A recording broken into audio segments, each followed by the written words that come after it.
Alberta rivals, the Flames and Oilers have reportedly swung a deal swapping a pair of 31-year-old, highly paid forwards coming off the worst seasons of their careers.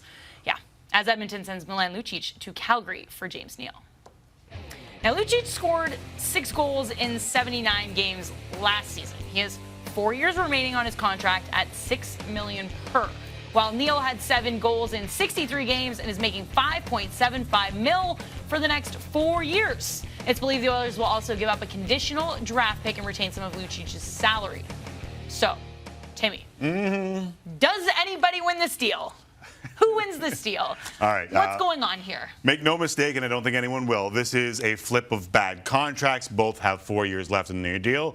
Both are 31 years old. But you have to believe that James Neal has the better chance of finding it, if for only that he will probably get a shot to play with at least Connor McDavid and maybe Connor McDavid and Leon Draisaitl. And if it doesn't work, his buyout is a lot more friendly than Milan Lucic's buyout, which is basically you pay his salary for him to go away, because it's not very buyout friendly at all. Edmonton is retaining money and will also send what we're hearing is a conditional draft pick, though this deal is not official yet. The thing that makes me really wonder what the Flames are doing is that they have $9 million of cap space, or at least they did before they made the deal. And if you take on Lucic's money, you take on $250,000 of extra cap hit. You have just over $9 million. Your RFAs are Matthew Tkachuk, Sam Bennett, David Riddick, and Andrew Mangiapane. Where are they getting all of this money to pay all of those guys?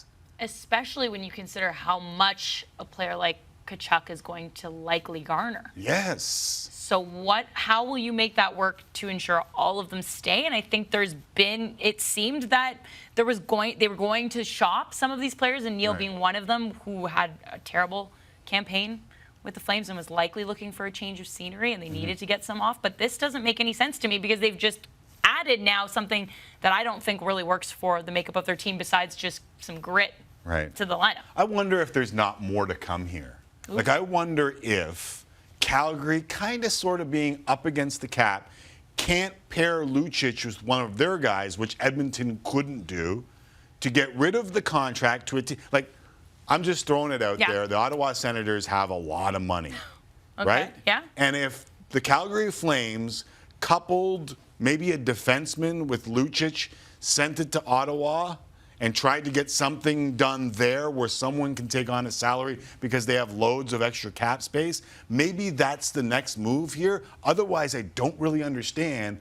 why Calgary makes a move like that. I know they wanted some toughness, and I know that by the end it seemed like James Neal had just... And if you're in Calgary and you're wondering why James Neal had lost whatever kind of vigor that he had coming in, I might go back to the point at the start of the year. In fact, when he was traded, he came on this show and he said something very interesting to Sid and I. And I want to replay that clip, because I think this kind of, sort of, may put into context why James Neal was done by the end of next season. He thought he was playing on the first line, and he never got there. You know, hopefully being able to play on a top line with Monahan and Gaudreau, and their ability to make everybody around them better, and their ability to pass the puck. You know, I think good things will happen there. So is that it? Could that be the reason why? But I mean, like... Well, when you're hitting 20-goal plateau every season and then you go to 7, there's got to be some sort of... Was it just a lack of... Fit? Yeah. Is it that simple? I don't know. That's a pretty big, steep decline for a player who probably shouldn't have... I think there's a lot of people who think in Calgary that he just hit the wall that you hit when you're 31 years old, but I don't know that that's the case. And I'm with you. I don't know if you go from 25 goals to 7 just because you've turned 31. No, and not when... And based on strictly that you aren't on the line that'll give you a little bit more support, that's a pretty big differential. Well, there's a lot of reaction right now about a trade that basically swapped a grand total of 13 goals. I want to start with Kevin, because I think he thinks that Edmonton won this deal. And let's be honest here, and I'm not throwing stones, Edmonton Oilers fans, because you understand this, but it's not often that you're thought of as winning a trade. So Kevin wrote in and said, "Oh my God, this can't be real. What is Calgary doing? The Oilers got real shame. Calgary allowing this to happen is poke fun at the Oilers because they had Lucic. Now they got him. Puking emoji, all that stuff." NHL meme writes in and says, "Anyone who thinks Neal is going to play well with McDavid doesn't realize that Neal couldn't even keep up with Monahan, let alone McDavid." You also have power play time, right? Like, it's not when you play with a great player, it's not just the shift that you run out there 5-on-5. There's also power play time that he could find a spot with. And let's be honest, having a little toughness on a line with Connor McDavid wouldn't hurt. No. So right? I think, yeah, absolutely. And if those aren't the only ones to think. Look at this megaphone reaction. That Oh no, I know. 77%. This is coming across Twitter right now to our account. Dustin writes in and says, "As a Canuck fan, I want to thank Brad Treliving, bullet dodge, because there were rumors that Lucic would go back home to Vancouver." So shout outs, props to Ken Holland for starting to right the ship a little bit here. I think that's what folks in Edmonton are thinking right now.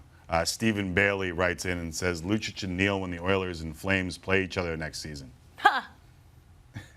I see you.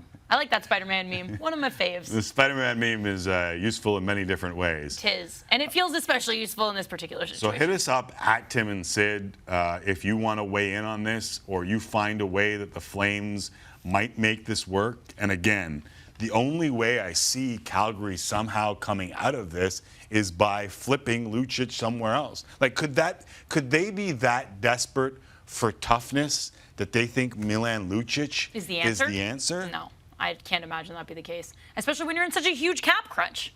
How is that going to be something that's going to work out for them? Look at these numbers. Yeah, you can go get a face puncher for a lot less than that. This is a pretty steep decline. Lucic's just getting up there in age. It's an ugly contract. It makes no sense. Right. I'll be interested to see if they are trying to flip him elsewhere. Let's, as I try and find the answer to all this, yes, there's I think Calgary fans are sitting there going, "Please let McAuliffe be right. The light at the tunnel. Please let McAuliffe be right here," and it's tied to something else that they're going to do because it isn't official as of right now. And sometimes when there's another team involved, you can't make it official until that other team involved signs off on the deal.